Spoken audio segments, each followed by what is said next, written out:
Hey folks, so this will probably be one of my favorite topics, one of my favorite words for wisdom this is a personal message. No channeling, no like codes, but I was asked a very significant question in my comments yesterday. And with gratitude and appreciation, I would like to answer it out loud. And this also correlates to society versus reality. Now, society always creates a narrative. I say this all the time. And the narrative uh, doesn't have education on the things that are beyond. Because as we explore our journeys and we are on this soul journey, there really is no instruction manual, right? They always refer to the Bible as an instruction manual. But what happens is when when society attaches to what their truth is and they follow their narrative, the purpose of why it was created and why things are always created is because of duality, as I've been saying the last couple videos. You kind of like my hand, right? This is what everything is supposed to be, my hand. But let's say, for instance, yesterday I closed my car door on my hand.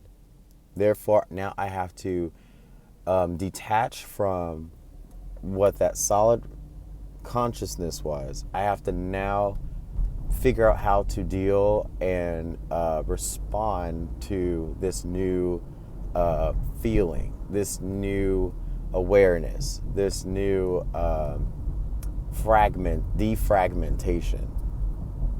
Once I had to learn that my hand has now been closed in the door, I can't attach myself to, oh my God, did I break something? Oh my gosh, this hurts so bad. Oh my gosh, oh my gosh, oh my gosh. Because that's what society has instilled in us. Panic, freak out, fear, and that's all frequency because it's third dimensional. And I've learned that once I broke away from Christianity and saying I was Christian and saying, it really makes people think that there's a spot for you in heaven. It makes you think you're not going to hell because you say you're Christian. That's what society says. But then what reality says is that you have complete free will.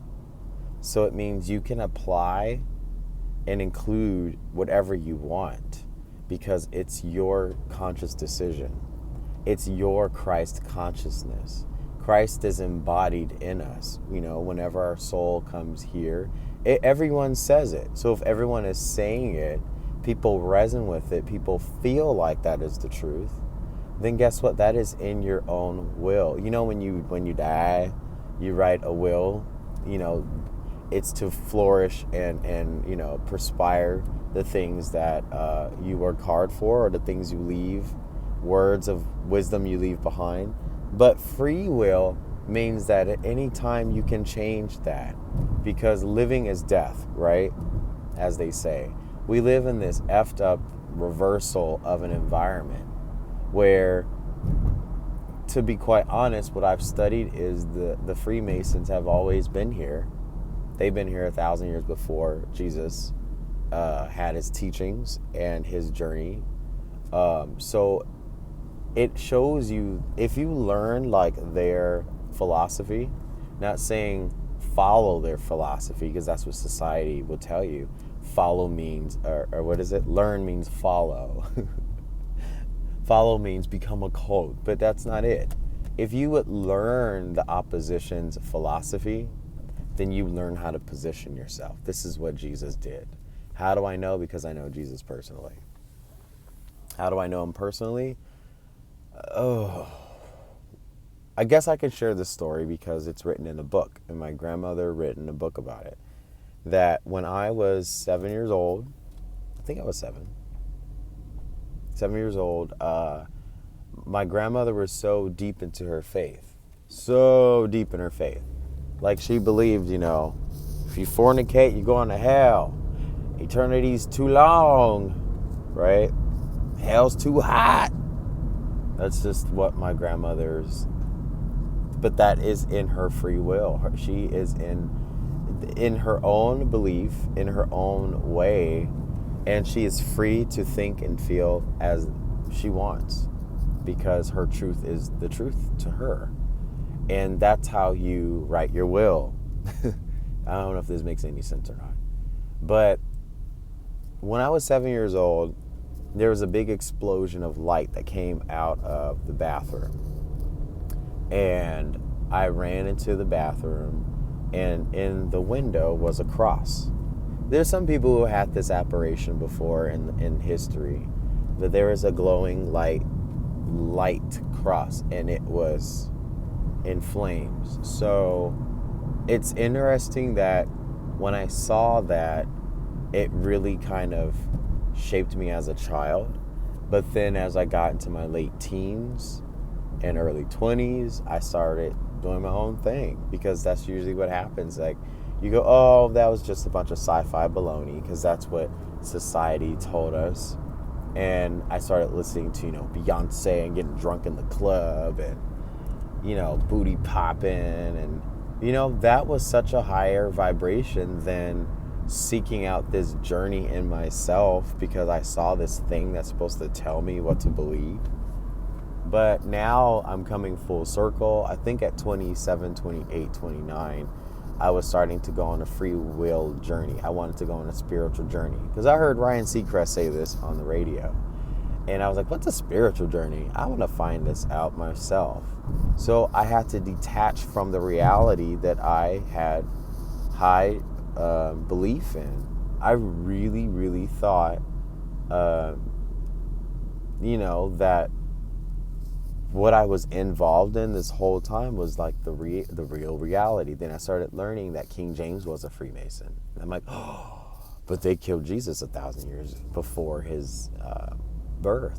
So, wow. And so then I started breaking apart everything. Then I was like, oh, doing research about Yahweh being the serpent. Look at the connections. And then learning the Sumerian Western culture, the texts, the Coptic texts, the green, Emerald Tablet texts. They're all pointing to Enki, the serpent, the wise serpent. I'm like, so he's not the devil, but he was put in position to form his own free will, because Creator gave him free will. And so it's this mind effery, as I like to say, excuse my language, but it makes perfect sense, because in a dualistic third dimension, like dualism is the third dimension. It, like as I said yesterday in my book, this back and forth causes frequency, electricity, and that is a purging from third to the fifth. Now, if you don't understand free will and how they speak, New Age, and how New Age uses vocabulary, it's the same thing. But to evangelical and Baptist and Pentecostal and Presbyterian and, I forgot the other one. But anyways, you guys get the point. Scientology, Mormonism, what is that called? Jehovah's Witness. Those are different. Those are all different forms of someone's philosophy, because they had a free will journey. So like, let's say St. Thomas, he was one of the apostles in the Bible at the Last Supper. Thomas was the complete doubter of everything, even though he was sitting next to Jesus, right? But it was a point where after touching the stab mark on the side of Jesus and watching the level 1 ascension, is in my opinion. There's a level 2 ascension which gets off of the earth. But to my understanding, all of the fallen angels, all of those who descended here, they're still here, because the dome blocks anyone and everything from leaving. So essentially, if God came here, because people believe Jesus is God, I don't. I think that's a whole different. Creator and embodiment of Creator are two separate entities. Well, one entity, two separate matters. Kind of like we are, in a way, creator, because we co-create. And the way we understand things is how we understand things. We are creating.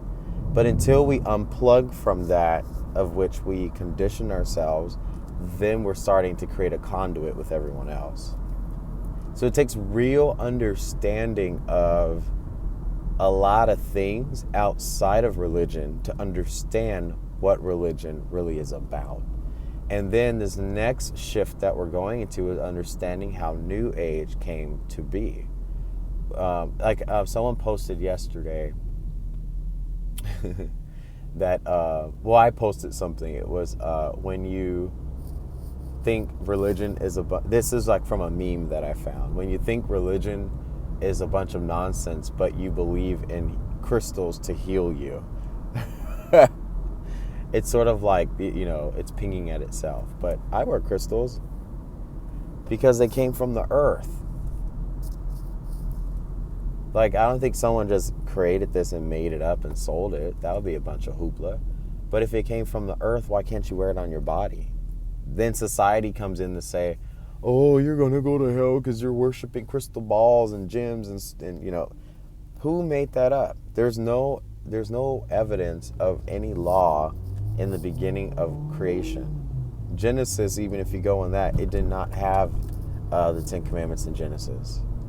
The Ten Commandments came in after people were idolizing animals, sacrificing animals and children, and inbreeding with themselves, creating incest, and they weren't looking at the bigger picture, because that's what society in that time told them. It said, have a good time, shack up with whoever you want, do what you want, because this what was that? I forget who they idolized, but it was a bull that has horns, and they gave it fruit. It starts with an M. I do a lot of research, people, and this is why I think it's significant to watch my channel. And it's important, like the comment I had yesterday, it's important to ask, well, do you believe in Jesus? And I do. I just don't mention it in my videos because I'm not here to push people to believe in what I believe in. When I channel and download messages, they're not from me. It's from a divine source. It's from a divine place. And you got to have discernment, and you have to have the gift of prophecy. And so there's only not many people that I know who have a gift of discernment and a gift of prophecy. One is my mom and one is my grandmother, because they really educated me on the mysticisms and how to bring it into a conscious reality. But they didn't explain it that way. They just explained it in the way that the Bible would tell you how to do it. So long story short, and in conclusion, I went to Sacramento in 2015 because I was sick of LA. I flipped so many birds to so many people, and I was just sick of living in Los Angeles. If you know Los Angeles, it is just a toxic environment, and everyone is suffering and everyone is angry. Most people are petty, superficial, and entitled. But there's a very few handful of loving, compassionate people. And I'm learning that in my journey, in my walk of life, I can't judge the people who are petty. I have to identify when pettiness is in front of me, but I have to extend my arms and hug the person. Because we're in a dualistic environment, we have to go against our opposition, and we have to unify that through the Christ. We are the Christ. It just takes time to figure out when do you want to accept that christening, and that is what saves your life. When they say Jesus is your personal savior, it's really learning the story of how he accepted his enemy, accepted himself as his enemy, accepted his father as the forsaker, and accepting death in order to emerge into for everlasting life. It's in the text. It's not me making that up. It's just people reword things different ways because in their reality of their part of society, things are projected a certain way. So if you went to church every Sunday, you're only like reciting what someone else has told you for years. But when you separate and detach from that, then you start to rearrange the things to how it understands to your free will. Like how I'm talking to you guys is how I understand things. But then it might trigger how you understand what I'm saying, but in a different light or a different perspective. Or you might go, oh, dude. And that's what your free will is doing. It's expanding itself. So if you have access to all this information, why hold on to it when you could change someone else's life? That was the example of Jesus and St. Thomas. St. Thomas wrote a whole book about how to love and be compassionate according to what he saw Jesus do for other people. Now, this isn't like holy Jesus that I'm talking about. This is just, it has everyone saw an ordinary man with extraordinary abilities. That's just how I am talking. But when I went to Sacramento in 2015, my aunt called me one day and said, I have a dream. Have you seen a pelican before? Sorry. Like there's a pelican. If you guys haven't seen a pelican before in person. Sorry. I'm almost at work by the beach. So long story short, my aunt had a dream. She saw me getting to a horrible car accident and saw me dying. What's interesting was I had the same dream at the same night. And when she told me, I was like, I know, because I had the same dream. I was T-boned by a red car, and none of this would have transpired today. I wouldn't be here today.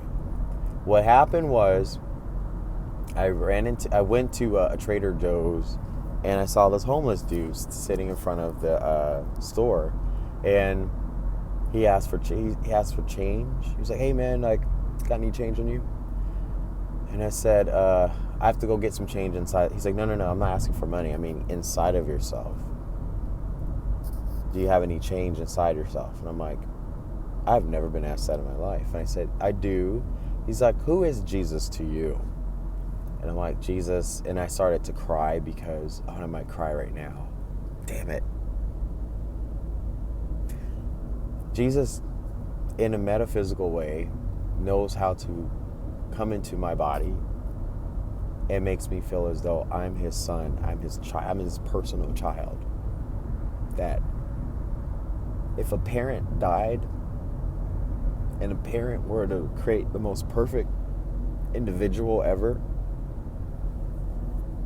and then the parent comes back to life, that's how I know him. Because every time, and I get modest to talk about Jesus because that's my own personal story. And then when you think about his death and resurrection, and you know that there's a false story there. He didn't die on no cross. He was hung because of persecution.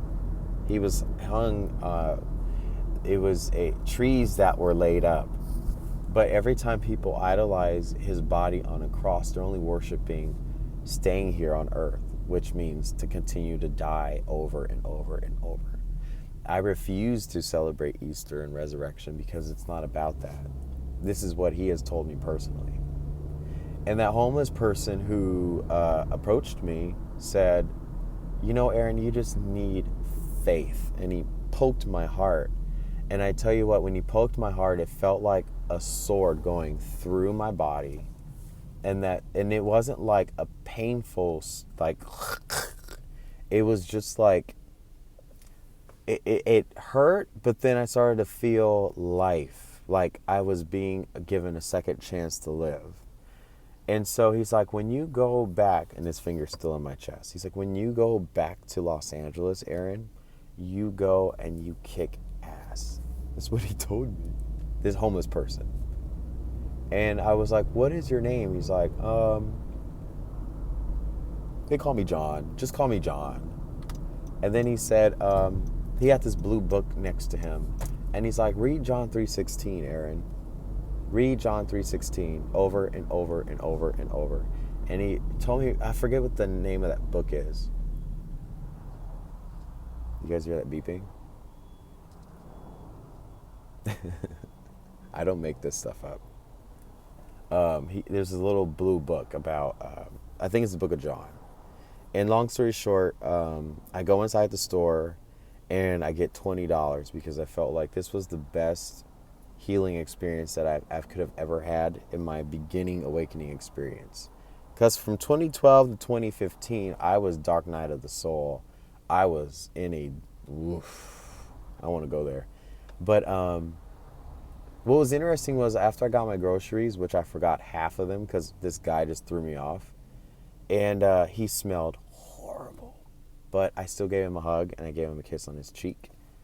And I went to the doctor to, make sure I was good. But what's interesting was when I got back to LA, my health started increasing. My ideas started increasing. I got a new car. I got rid of my old car. Everything was being provided for me in like multiples of 4, which is also why I have words for wisdom. And long story short, I reckon I was like, wait a minute.